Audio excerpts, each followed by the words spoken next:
আসসালামু আলাইকুম প্রিয় দেশবাসী, গত 13ই জুলাই এমপি সাহেবকে নিয়ে যে ভিডিও এবং ছবি ইতিমধ্যে ফেসবুকে পোস্ট করা হয়েছে তার তীব্র প্রতিবাদ এবং নিন্দা জানাই।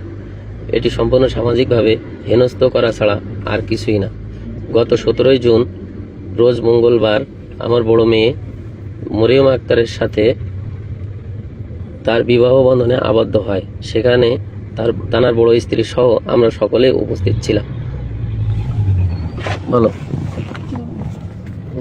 বলো দুই কথা বলো, ব্যস্ত বলো। আসসালামু আলাইকুম।